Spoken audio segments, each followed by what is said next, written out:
నేనేమంటానంటే ఈరోజు బడ్జెట్ మీద దగ్గర 20 మందికి అవకాశాలు ఇచ్చారు స్పీకర్ గారు. 20 మందికి మాట్లాడారు. నిజంగా ఆయన ఎమ్మెల్యే కదా, ఆయనకు హక్కు ఉంది కదా. ఈరోజు మీరు వెళ్ళగలరు అసెంబ్లీ లోపలికండి, ఆ కాంపౌండ్ వరకే కదా మీరందరూ ఎవరైనా రావాలనుకున్నా. ఎమ్మెల్యేలుగా ఉన్న మేమే కదా అందులోకి లోపలికి వెళ్ళగలం. నేను చాలా సందర్భాల్లో చెప్పాను, సుమారుగా 5 కోట్ల మంది ప్రజల్లో 175 మందికి మాత్రమే అవకాశం ఇస్తాడు దేవుడు 5 సంవత్సరాలకు ఒకసారి. దానికి నీకు అవకాశం ఉండి రండి, అసెంబ్లీకి రండి, కూర్చొని మీకు ఏ సబ్జెక్ట్ మీద మాట్లాడాలనుకుంటే మాట్లాడండి.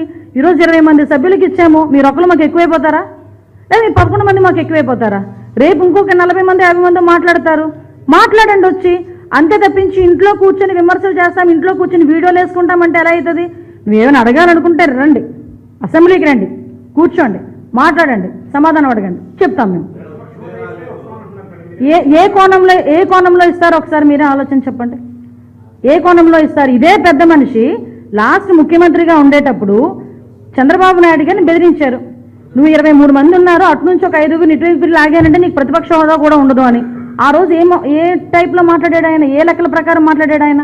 దానికి సమాధానం చెప్పమనండి, అప్పుడు దీని గురించి మాట్లాడతాం.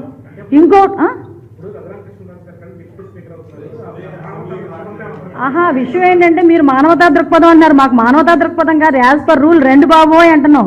ఈ మధ్యనే మీకు అర్థమవుతుందో లేదో తెలియదు, నేను ఈరోజే చూసా, రఘురామకృష్ణరాజు గారు కనుక డిప్యూటీ స్పీకర్ ఇచ్చి ఆల్రెడీ స్పీకర్గా అయ్యన్ పాత్ర గారు ఉన్నారు, మళ్ళీ ఇప్పుడు రఘురామకృష్ణరాజు గారు కనుక డిప్యూటీ స్పీకర్ అయిన తర్వాత నిజంగా ప్రతిపక్ష హోదా ఇచ్చినా ఆయనైతే అసెంబ్లీకి రాడు అని పందేలు కడుతున్నారు.